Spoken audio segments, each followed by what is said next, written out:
Welcome to the European program by Euractiv Poland. Our guest today is Sophie in Veld, a member of the European Parliament's Renew Europe group and of the European Parliament's Committee on Civil Liberties, Justice and Home Affairs.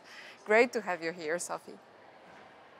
I think we are having a big problem here in the European Union, a problem of democracy, you said recently.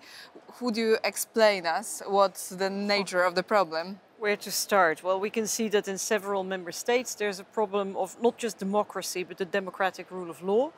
No need to go into that, but I think also at the level of the European Union, we see that in a healthy democracy, wherever there's power, there are checks on power, checks and balances. And at the European level, which is becoming more and more powerful, we see that the checks and balances, which are supposed to be provided partly by this House, by the European Parliament, as a democratic watchdog, those checks and balances are weak, are very weak. And why? Because in principle, the European Parliament is supposed to hold the European Commission to account. But we see that the European Parliament is very much controlled by national governments, which is unhealthy. This Parliament, and I hope this is going to change after the elections in June of this year, because it's very important for democracy that there's a democratic watchdog which will show its teeth from time to time and hold power to account. Okay, looking at this democratic watchdog, European Commission decided to disburse 10 billion euros to Hungary in December, and despite it didn't really meet the rule of law, conditionality milestones. How do you see that decision? Where is the check and balance part? Yeah, none. That's why I was very angry about that. And this House has now voted yesterday to take the Commission to court over this. But I feel the European Parliament should do more. It's already 3 months ago. And the European Parliament should have immediately, when the decision was taken by the European Commission, it should have immediately summoned the President of the European Commission to appear before this House and be held to account, to explain to us on what grounds this decision was taken. Now, the decision is in the making or already done on releasing funds for Poland.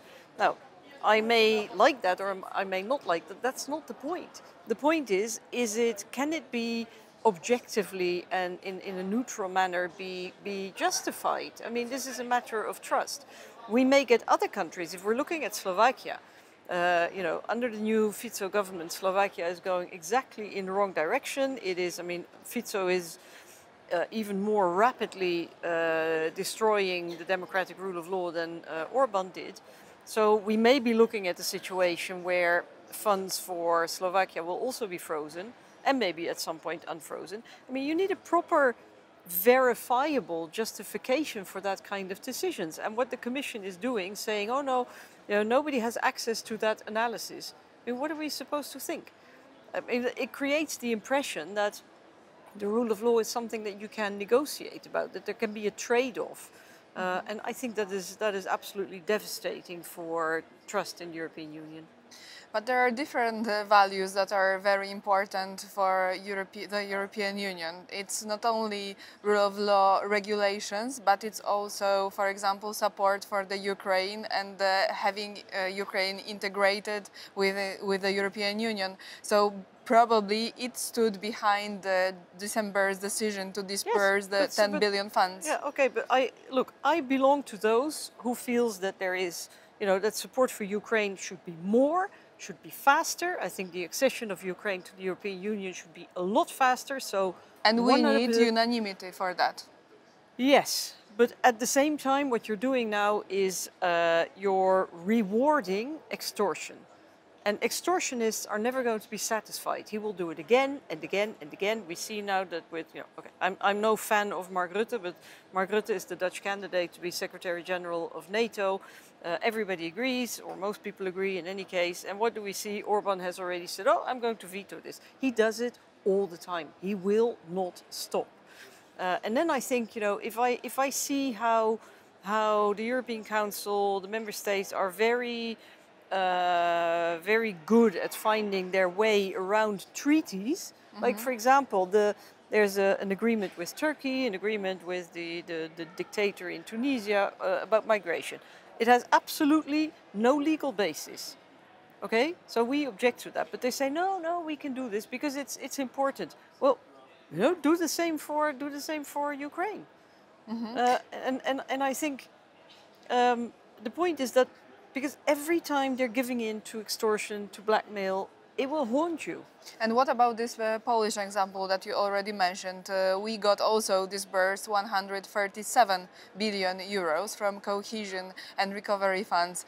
Was that decision of the European Commission better than in the case of Hungary? There is no extortion, but the point is that look, I'm happy that there's a new government. I'm happy the government wants to restore the rule of law, but every decision, even if it's a decision that that makes me happy, every decision should be justified, and the Commission should show, it should be transparent about how it's taking those decisions. Because if you're not transparent, then you make yourself very vulnerable to criticism. Our case shows that it's not a black and white case. Our government showed willingness to proceed when only it has a chance. It doesn't have a chance with the president that we have in place now. So, but still there is an action plan. There are bills of law that are being introduced and shown in Brussels. There is a real willingness that is based in real projects. Is that not enough in this situation? Look, probably yes, but the point is we cannot say whether it's enough or not unless we get the facts on the table. And if you're not, the thing is, if you give in to extortion, or on the other side, if you take decisions because you happen to like the political family in charge. I mean, we see this, that for example, the EPP is now leading the government in Poland, and I happen to be happy with the coalition in Poland and the agenda they have, more or less. There are also some things I don't like so much, but on the whole, at least it's a democratic government. The same EPP family is protecting the government of Greece, which is destroying the rule of law. So you cannot base your decision on whether or not somebody belongs to a political family. And if the Commission has, and I'm sure in the case of Poland it has, good objective facts on the basis of which it took its decision, then it will have to share that with the world. Because otherwise we would need to wait with disbursing of recovery funds but you cannot, for over 1 year. Sorry, you cannot disburse, because if you do it like this, then you set the precedent. And the next time around, I mean, on what grounds are you going to disburse 137 billion euros? Just on the basis of party affiliation? Now, I'm sure it's not like that, but the point is, as long as the Commission has no legal basis, for refusing access to those documents. Mm-hmm. Last question. The European Parliament elections are coming. Are there grounds for optimism? There are always grounds for optimism, but let me put it this way. Or for hope. These times are difficult for optimists, but I can see... Look, I think we see very embryonic signs. It's like first green leaves hinting at a democratic spring. We can see that there is a pushback against the wave of authoritarianism, populism, fascism, kleptocracy. Is that going to be manifest already in European elections? I don't know. The point is that we'll see a rise of the number of extremists in this House. But my biggest worry is not their number, because they're not going to have a majority, by far. My worry is the attitude of the EPP group. Because the EPP group seems to think that, it's okay to deal with extremists, fascists, populists, if it serves your purposes. And, in a democracy, sometimes you have to, even against the storm, you have to stand tall for your principles. And the EPP does not do that. So for me, the EPP is an even bigger problem than the rise of extremism. On that pessimistic note, we shall end. Thank you very much for your time.